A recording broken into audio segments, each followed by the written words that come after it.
Good Friday evening and welcome to the NCWLIFE Evening News. I'm Grant Olson. Here are a few of the stories we have coming up for you tonight. Numerica Performing Arts Center is in search of a new executive director following the resignation of J. Woody Lotz earlier this week. An East Wenatchee man who continued to sell methamphetamine even while he was on DOC supervision was sentenced yesterday to 5 years in prison. Heavy snow is expected across the Cascades this weekend, with snow and much colder temperatures coming our way next week.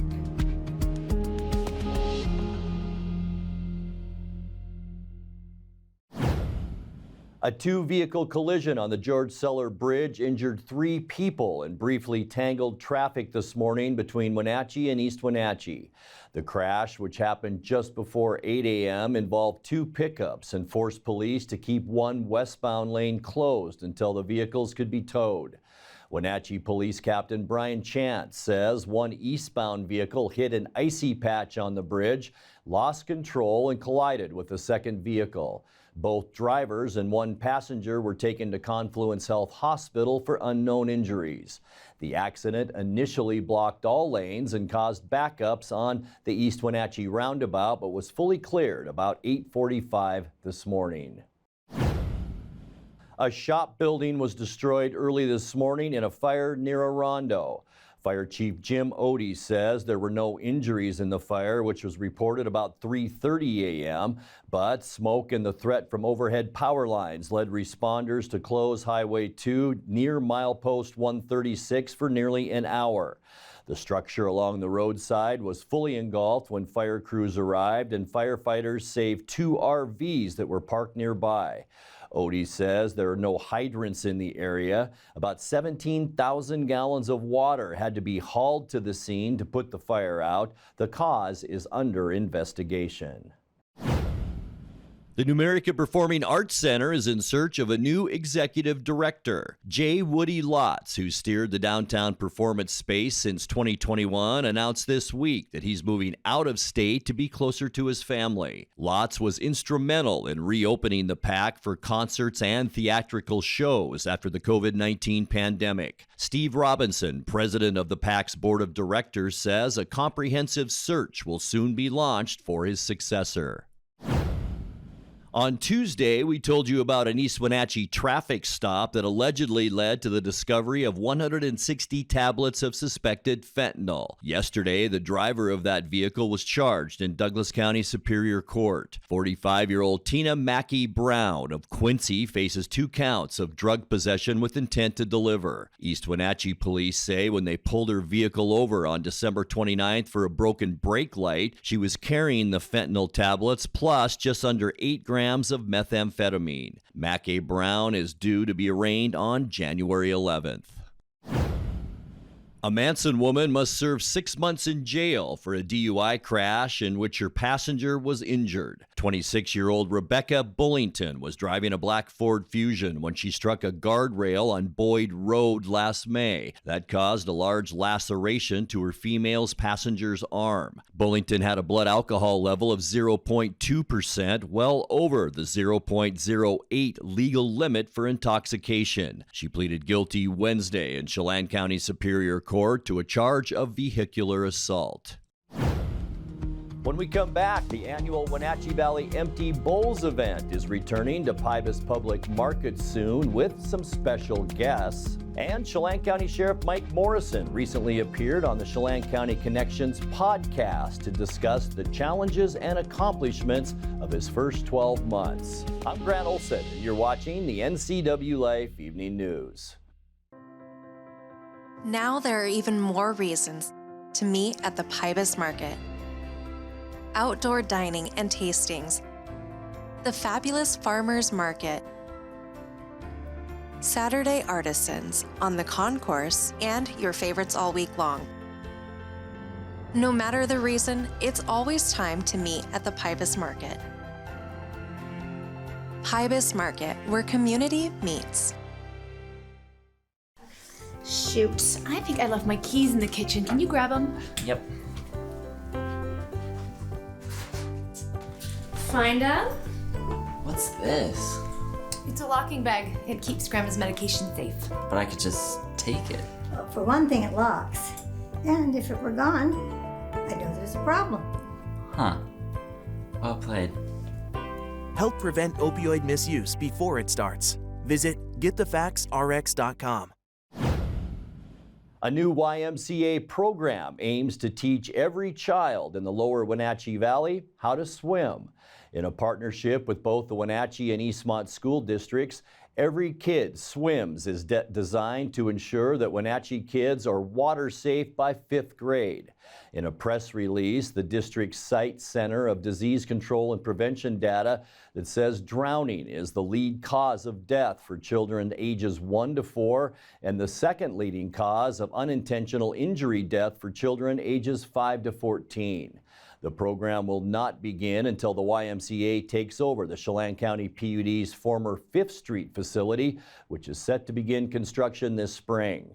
Once complete, the two districts will bus 4th or 5th graders to the YMCA, where the children will be taught about water basics and advance their swimming skills.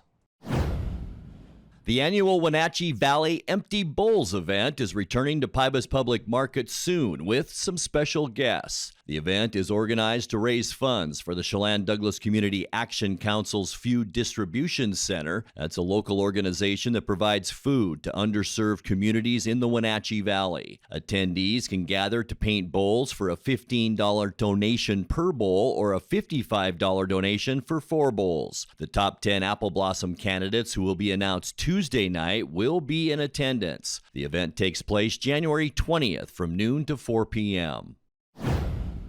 An East Wenatchee man who continued to sell methamphetamine even while he was on DOC supervision was sentenced yesterday to 5 years in prison. 60-year-old Nicholas Dwayne Hayes has 4 prior felony convictions, 3 of them for drug offenses. In 2021, Hayes was still on community custody for a 2017 conviction when the Columbia River Drug Task Force found about 100 grams of meth as well as heroin and fentanyl in his possession. A jury found him guilty at his September trial on 3 drug distribution charges. Chelan County Sheriff Mike Morrison is wrapping up his first year in office. Morrison recently appeared on the Chelan County Connections podcast to discuss the challenges and accomplishments of his first 12 months. Well, I'm just looking forward to continuing the progress we've already made. Our traffic enforcement unit has been putting out great production, good contacts. We've been focusing on the 3 E's, education, enforcement, and engineering out there, along with maintaining good responsibility with public works, making sure our roads are safe. Marine programs have been doing absolutely fantastic out there, making sure that we're setting the trend for the state. Patrol has been putting out the visibility that we want to see, the level of service the community's been asking for.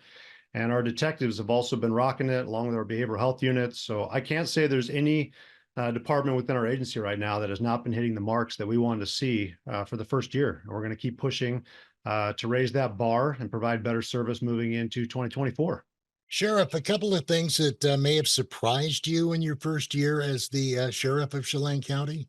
Yeah, well, I wasn't so much surprised that it was hard to turn off the job. I mean, I'm dedicated. I love the position, but I think about it all the time. And I think it's healthy just to make sure that sometimes you get breaks from that.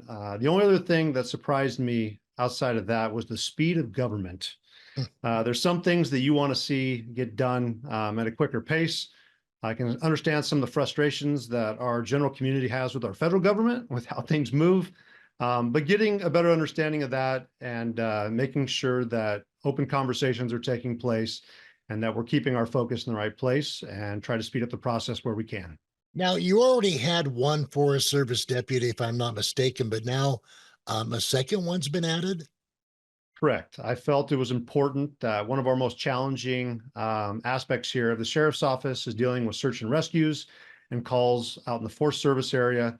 So I felt if we could get a Forest Service deputy on every day, which we now have them on offsetting schedules, that we have, in a sense, 365-day-a-year coverage, which is helping patrol not have to deal with the search and rescue aspects, which do eat up a lot of time during the summer, and gives us better resources out there patrolling the lands that we don't typically get to cover with patrol Even today, we are issuing some additional equipment just to make sure that they were properly set up and ready to take on the challenges that we were putting out for them. Hey, do you have any closing thoughts or comments before I cut you loose? I just want to tell the citizens of Chelan County that I'm appreciative of the opportunity they provided me to lead their sheriff's office.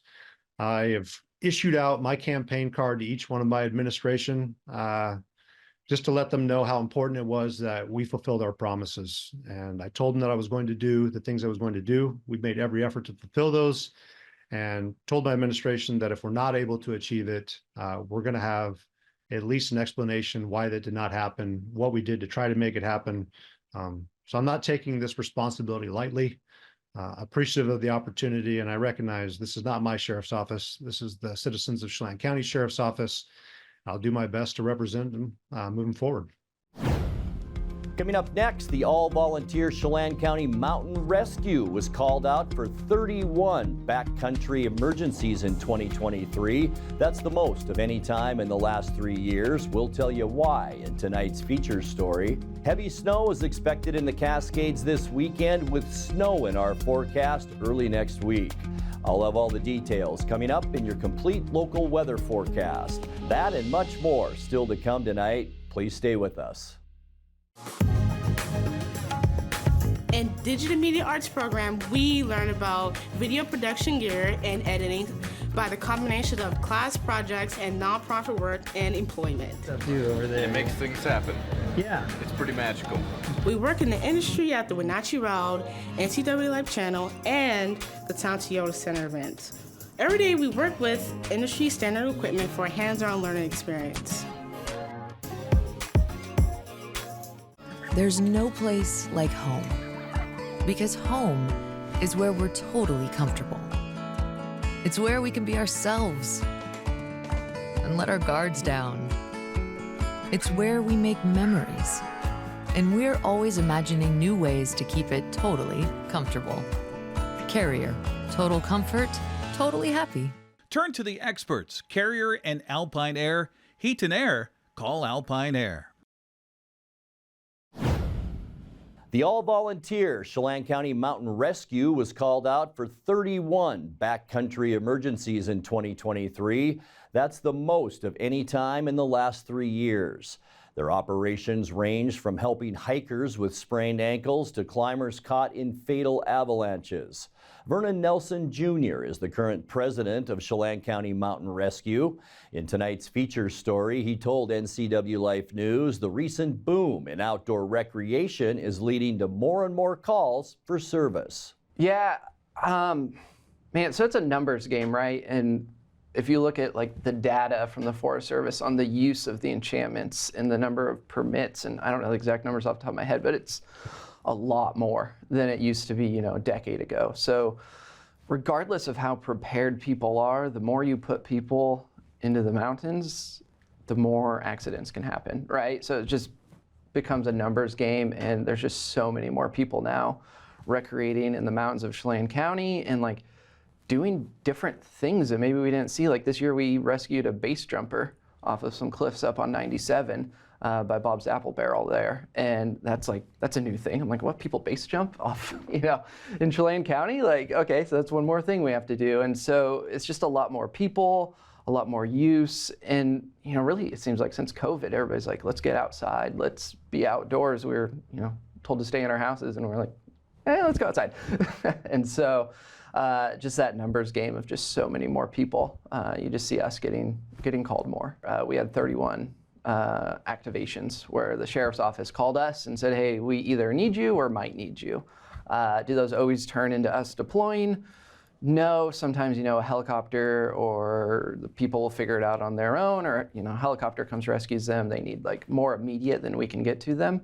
Really, if we're gonna go in on the ground, it's gonna be several hours, right? So sometimes if people are seriously hurt, we'll have like Whidbey Island will come over, or Snohomish County, or some of the other helicopter assets in the region will come in and assist those people and get them out. But yeah, 31 times that we were called, alerted to potentially being used. Last year we had 28, and then the year before that, I think we were like in the teens. It was like 15 or something. So we've seen a big jump in the last couple of years of the amount that we're getting called and asked to go and help someone potentially.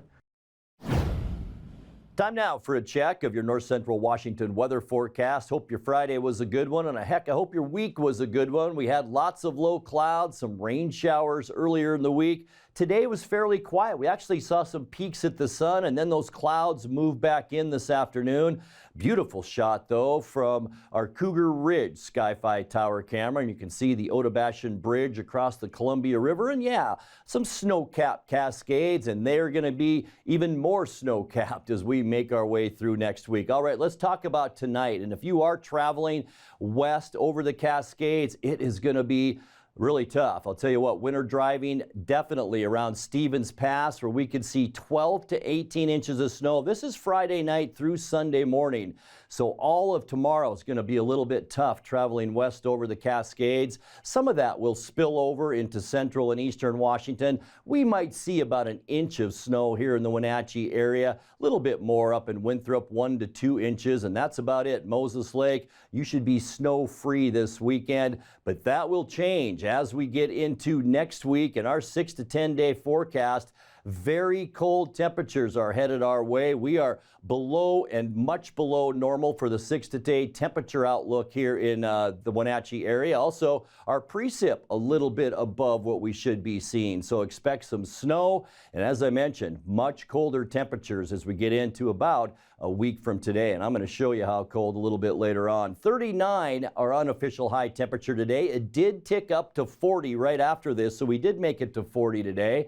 32 is where we should be for this time of year, and our record high is 50, and that was set in 1962. 28 this morning, 23 is normal, and our record cold, 8 below zero, set in 2004. Sunrise this morning, 7:48, and the sun set this afternoon at 4:25. All right, let's take a look at those Saturday temperatures. Going to be a lot like today. I think we're going to start out with a little bit of precipitation, maybe even partly cloudy skies by the afternoon. 41s for Moses Lake and Ephrata, 40 in Quincy tomorrow, and then a lot of upper 30s all the way from Ellensburg up into Omak. Still some nice weather for Leavenworth and Cashmere tomorrow too, with high temperatures right around 38 degrees. Tonight we can expect a 30% chance of overnight rain and snow. Here's our trough of low pressure over western Washington. That will spread some precipitation just over the Cascades into our area. Low temperatures a little cooler than we've seen, into the upper 20s tonight. For Saturday, a 30% chance for mainly morning rain and snow showers. Here's our afternoon. We will clear out someone, maybe even partly cloudy.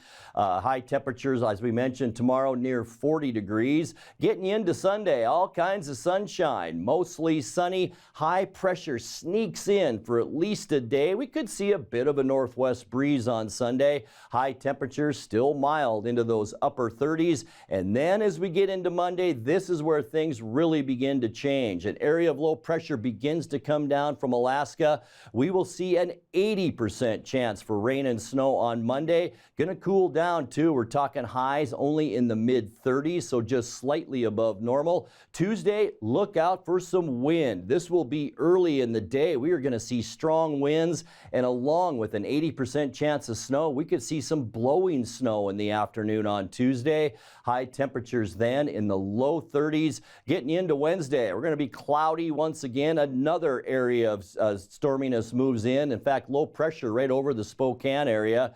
We have high temperatures on Wednesday, right around that 30-degree mark. I think going to be hit and miss on Wednesday. Getting in then to the end of our forecast on Thursday, we will once again see cloudy skies. Look at this large area of low pressure right over us. We'll see an 80% chance of snow once again, and boy, it looks like it's going to last throughout the day statewide on Thursday. High temperatures again, about 30 degrees. And take a look at this. We're going to jump ahead to about Saturday. Frigid. We are going to get very cold next weekend. High temperatures only 0 to 10 degrees with lows below zero. Here's our afternoon on Saturday. 1 degree in Wenatchee, and how about 10 below for a high temperature over in Spokane. So some very frigid air is headed our way. Enjoy this upcoming weekend. 31 overnight tonight, a few morning showers for Saturday, and 39. Some peaks at the sun in the afternoon tomorrow. Lots of sunshine, a bit of a breeze Sunday, and 38. And then our temperatures begin to cool down. We'll see rain and snow likely both Monday and Tuesday. Temperatures in the low to mid 30s. And then for Wednesday, increasing clouds. A slight chance for snow Wednesday, and 31. Snow is likely on Thursday with high temperatures then of 30 degrees. And that's a look at your North Central Washington weather forecast. Coming up next, tonight's sports report with Eric Granstrom and more as the NCWLIFE Evening News continues right after this. The Apple Blossom Top 10 process begins on Monday and Tuesday, January 8th and 9th, right here on the NCWLIFE channel.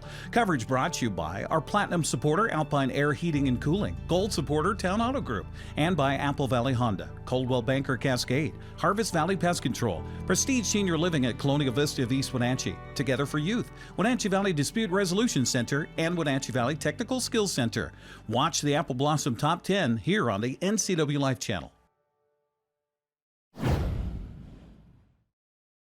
We're celebrating what once was old that's new again here on the NCWLIFE channel with some classic shows debuting next week like the Andy Griffith Show, Bonanza, and Superman. The Mariners jumped on the bandwagon as well with a trade for an old player to become new. Mitch Haniger is back in Seattle after the M's traded for him today from the Giants along with right-handed pitcher Anthony DeScalafani for pitcher Robbie Ray. Haniger helped the Mariners reach the playoffs for the first time in 20 years 2 seasons ago. Well, the Seattle Kraken won their 6th straight game last night in NHL play with a 4-1 victory over the visiting Ottawa Senators. Joey Decord followed up his shutout performance in the Winter Classic Monday with stellar play once again last night as he stoned the Senators for 2 periods. Good recovery there by Shabbat. Johnny Gord out of the corner. Tolvanen denied. The rebound scores. It's the Pepper Pot on the spot. Johnny Gord and the Kraken are off and running. Vladimir Tarasenko out in front. A loose puck. Decord said no on Stützle. It's hammered. Decord again comes up big. Vince Dunn for Oliver Bjorkstrand with a shot kicked out. Korpisalo. He comes up big on Wenberger. The follow-up shot is blocked. Brandstrom with the block. Eric Brandstrom, and now, well, there's Ollie with the shot right off the pad. Look who's in front of the net. Wenberger. Oh my goodness, look at that. And a great look by our crew right there. The puck hit Giroux.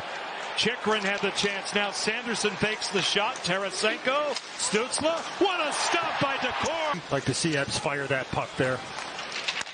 Tomas Tatar resets it for Vince Dunn. Cross ice. Everly. Tatar sprung free. He scores! That's hockey, baby! Tomas Tatar set up beautifully. 4:39 left in the second. 2-0 Seattle. Here comes Tim Stützle. Kraken have defensive numbers back. Stützle goes down on his own. Here comes Kyler Yamamoto. Open ice. The trailer Burakovsky. He scores! Welcome back, Andre Burakovsky. His first goal of the season, just under a minute left here in the second period. Wenberg is caught high, I believe, by the puck. Now Shabbat. Shot taken. They score! Kubalik up top. And down low, Parker Kelly. Maybe the guy who taps it in and breaks the shutout streak of Joey Decord. It is Kelly's goal. Ottawa on the board. The Kraken looking for 6 wins in a row and points in 10 straight. Everly. Dunn. Right in! Vince Dunn from way downtown. That'll seal it. 4-1, Seattle. Seattle's off until next Tuesday when they'll hit the road to Buffalo for a 4 o'clock game. That'll be on Root Sports Northwest. Gonzaga and Washington State were victorious in men's college basketball last night. The 24th ranked Bulldogs opened WCC play with an 86-60 win over Pepperdine. Graham Ike pumped in 20 points to lead Gonzaga, while Anton Watson had 15. Oregon made a layup with 12 seconds remaining to lift the Ducks over Washington in Seattle 76-74. Severe Wheeler had 18 points while Keon Brooks Brooks scored 16 for the Huskies.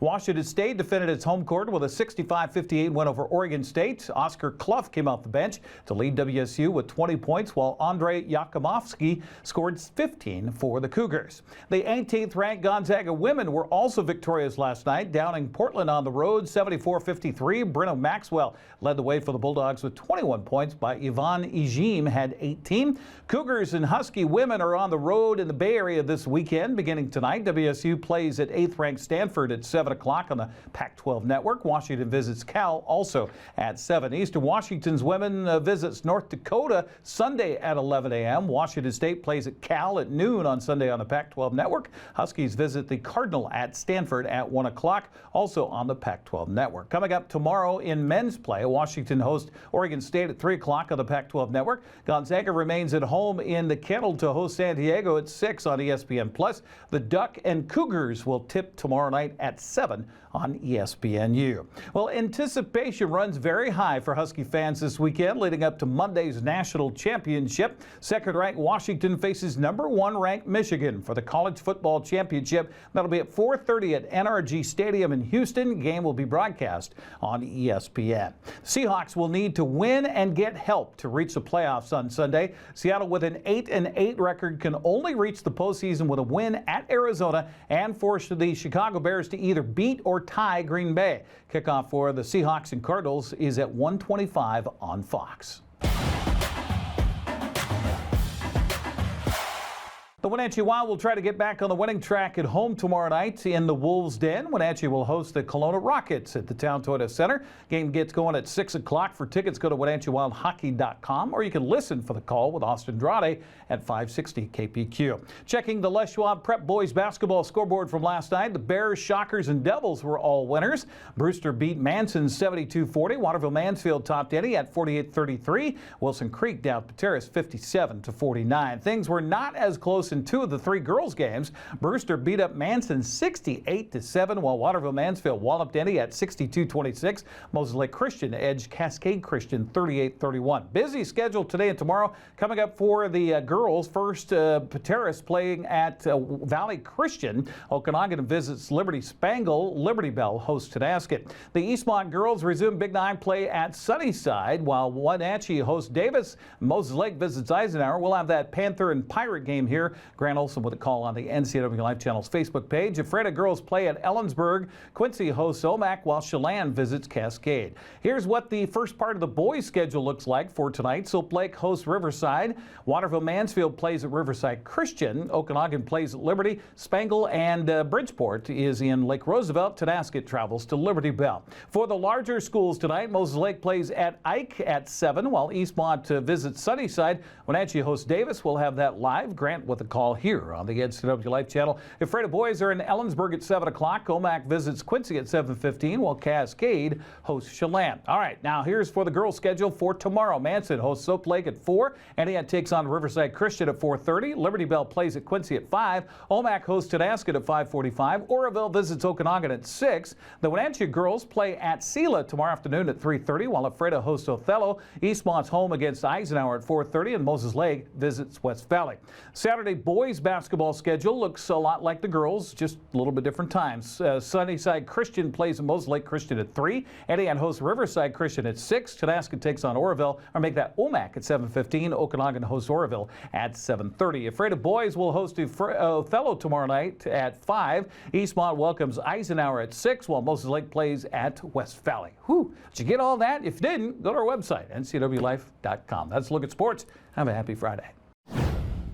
On the next edition of Wake Up Wenatchee Valley, my guest will be Alan Walker, Executive Director of the Chelan Douglas Community Action Council. Alan, we're going to get an update on how you're doing here on the new facility, the remodel, and all systems are go right now, aren't they? All systems are full throttle moving forward. You wouldn't believe some of the incredible progress that they've made at their new campus here on North Wenatchee Avenue. Alan Walker gives us a much needed update on the next edition of Wake Up Wenatchee Valley. And that will do it for our newscast tonight. For more news from around North Central Washington, you can find us at ncwlife.com, on our social media channels, or on our mobile app for iPhone and Android. And remember, if you see news happening, we'd like to hear from you. Email us at news@ncwlife.com or call 888-6295. I'm Grant Olson. Thanks so much for being with us and have a great weekend.